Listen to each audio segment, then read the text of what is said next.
అరే అరే ఏ what is this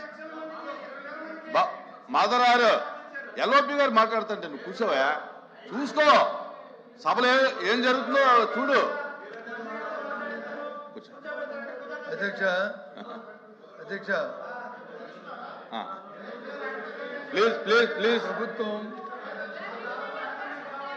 please please అమ్మా అమ్మా అమ్మా okay please.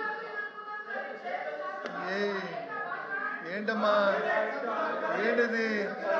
Please please Madhavarao కూర్చో మాధవరావు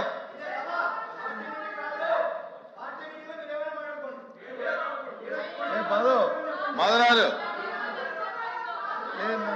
అమ్మా అమ్మా అమ్మా కూర్చోండి. విప్పు గారు కూర్చోండి. విప్పు గారు కూర్చోండి. Please please please. అధ్యక్ష ఇది మొదటి ప్రశ్న. ప్రభుత్వం వచ్చి ఏదో వారికున్న టెక్నికల్లో లేకపోతే వారికున్న బిజినెస్ కారణాల వల్ల 8వ ప్రశ్న మొదటి ప్రశ్నగా తీసుకొచ్చారు. మన సాంప్రదాయం ప్రకారం మొదటి ప్రశ్నకి సభ్యుడు ఎవరైతే చేశారో వాళ్ళు, సెకండ్ సెక్రటరీ వాళ్ళందరూ అడిగిన తర్వాత అప్పుడు మీరు తీస్తారు. ఫస్ట్ సెక్రటరీ ఇంకా మాట్లాడుతున్నాడు, సెకండ్ సెక్రటరీ ఇంకా ఉన్నారు. వారు ఇద్దరు అయిన తర్వాత దాన్ని అప్పుడు చెప్పారండి. ఇక సబ్జెక్ట్లోకి పోతే మంత్రి గారు చెప్పారు ఏమని, రియల్ ఎస్టేట్ కంపెనీ కూడా 99 పైసలకి ఇచ్చుకోవచ్చు ఇస్తున్నామని చెప్పారు. మా సభ్యుడు వచ్చి అది రియల్ ఎస్టేట్ కంపెనీ ఏ రకంగా ఇస్తారని చెప్పి అడుగుతున్నాడు. దానికి వచ్చి మరి మీరు సెకండ్ క్వశ్చన్కి వెళ్ళిపోతే అది ధర్మం కాదు కదా అధ్యక్ష. ఇప్పుడు క్వశ్చన్ కి రిలేటెడ్ గా అడగాలి తప్ప మొత్తం పరిశ్రమలు రాష్ట్రంలో జరుగుతున్నటువంటి వ్యవస్థ గురించి మాట్లాడితే అది కరెక్ట్ కాదు కదా. నేను వ్యవస్థ గురించి మాట్లాడలే, రిలేటెడ్ అడగమనండి. ఎల్ఓపి గారు క్వశ్చన్ కి రిలేటెడ్ అడగమనండి. దీంట్లో 3 క్వశ్చన్లు అడిగారు. ఆ 3 క్వశ్చన్లకి మంత్రి గారు సూటిగా సమాధానం చెప్పారు. దాని మీద ఏదైనా డౌట్ ఉంటే క్లారిఫికేషన్ కావాలంటే అడగమనండి. అంతే తప్ప టోటల్ ఇండస్ట్రియల్ పాలసీ మీద అవన్నీ జరగాలంటే దాన్ని షార్ట్ డిస్కషన్ పెట్టాలి తప్ప దీంట్లో ఎలాగొస్తాయి అన్ని. దయచేసి మన మంత్రి గారు కూడా మన మెగ్రీ మినిస్టర్ గారు కూడా మధ్యలో ఇంటర్వ్యూ అయ్యారు. ఆయన కూడా చెప్పారు షార్ట్ దాని మీద ఎవరి అభిప్రాయాలు వరకు ఉన్నాయి. దయచేసి ముందు ఆ క్వశ్చన్ కంప్లీట్ అయితే దాని మీద మా విధానం కూడా, మా పార్టీ విధానం కూడా మాకు ఉంది. దయచేసి మేము దీనికి చెప్పదలుచుకున్నాం కాబట్టి ఆ సభ్యుడికి తర్వాత సెకండ్ సెక్రటరీకి అవకాశం ఇవ్వండి అధ్యక్ష. ఆ తర్వాత థర్డ్ పర్సన్కి మరి క్వశ్చన్ మీద అడగమనండి, ఇబ్బంది ఏం లేదు. క్వశ్చన్ మీద అడగమనండి. ఓకే ఉండు అయిపోయింది. దాని మీదే ఒక్క నిమిషం. మీది కంప్లీట్ అయిందండి? మీకు కంప్లీట్ అయిందా? అందుకని సభ్యుడికి ఆ తర్వాత వచ్చి సెకండ్ సెక్రటరీకి ఇచ్చిన తర్వాత దాన్ని మీరు మీ బిజినెస్ మీరు అడిగితే మాకు అభ్యంతరం. అంటే డిబేట్ అవ్వకుండా అడగమనండి, ఇబ్బంది ఏం లేదు.